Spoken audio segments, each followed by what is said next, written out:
It's all down to chance this Sunday evening when a woman's honour is called into question and a man is called in to settle the score. First, old folks, we'll pause for a mo. It's just we got a problem that we think you should know. Do I look like the kind of person who'd have a paper boy indoors? You might very well think that. I couldn't possibly comment. And neither could anyone else, as we take a final cut of the cards this Sunday on BBC One.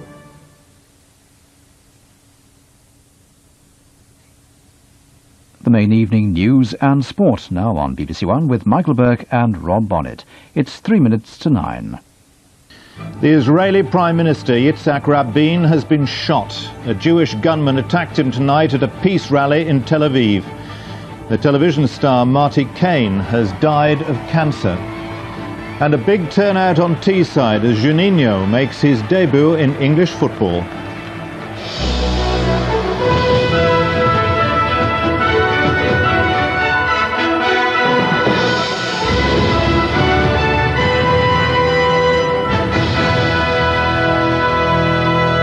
Good evening. Within the last hour, a Jewish gunman shot the Israeli Prime Minister Yitzhak Rabin at the end of a big peace rally in Tel Aviv.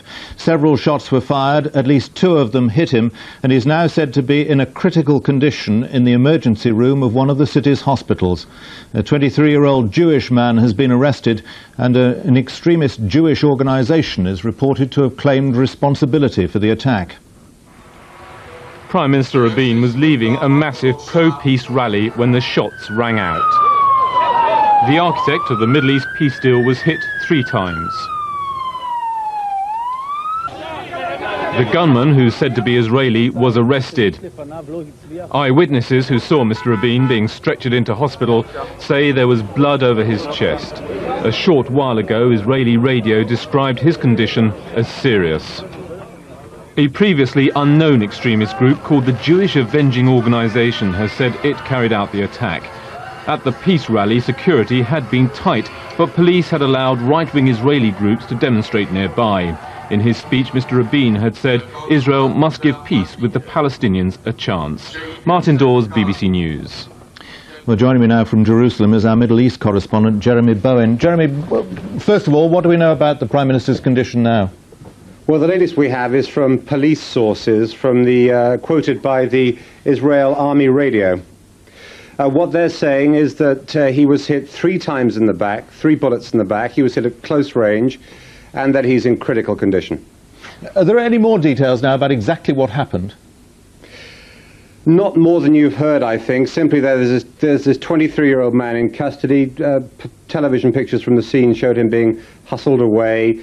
There have been a lot of rumors at this end that Mr. Rabin could become the target of an assassination attempt. A short while ago, a few weeks ago, the head of Mossad, the secret police, gave a briefing to journalists, and he said that security had been tightened around Mr. Rabin because they'd received threats and they were taking them very seriously. This big rally tonight that he was addressing was designed to gather support, not just for his party, but for the peace process in the Middle East as a whole. What sort of impact, do you think, at this early stage, is this shooting likely to have on that process? Well, Mr. Rabin will be hoping it has no impact at all. He'll be hoping, he would have hoped that he would have put as many new facts on the ground, as they call them here, which would mean that the peace process had become irreversible. The latest stage has been signed. The Israelis are withdrawing from the West Bank at the moment. Jeremy, for the moment, thanks very much indeed. And joining me now is our correspondent Jim Muir, who's in the Egyptian capital, Cairo. Jim, what's the reaction to this likely to be in the Arab world when the news gets round, and what do you think they regard Mr. Rabin, the importance of Mr. Rabin to the peace process itself? Well, of course, there will be great shock and a lot of dismay among Mr. Rabin's Arab partners in peace, people like Yasser Arafat, Hosni Mubarak, the Egyptian leader, King Hussein of Jordan. All these are men who've stretched their hands out to Mr. Rabin and are engaged in the peace process. They will fear very greatly that that process will be damaged. Even, I think, men like Hafez Assad of Syria, who's not yet fully engaged in the process, will be dismayed to see his potential partner possibly having paid a very very high price for taking the risks that very few Israeli leaders have been prepared to take. And I think that's why they regard him as such an important figure, because he had the strength and what the Israelis would almost call chutzpah, the nerve to go ahead and take risks for peace, and he seems to have paid the price. Do they think this peace process can proceed and keep on track if Mr. Rabin is seriously or even mortally wounded?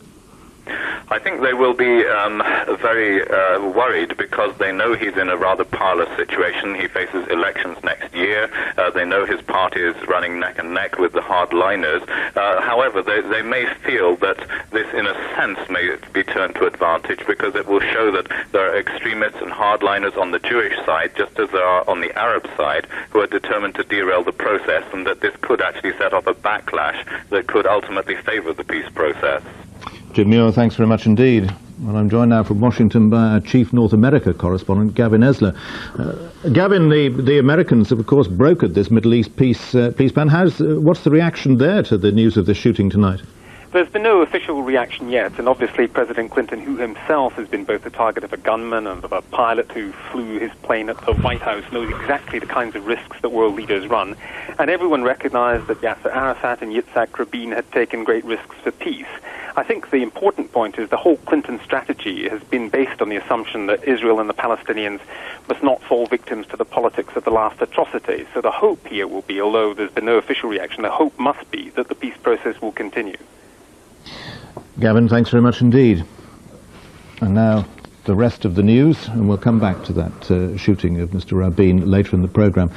A plan here to fine the new private rail companies if their trains don't run on time has been condemned by the Rail Passengers Watchdog. The scheme, which comes into force next year, is designed to punish rail companies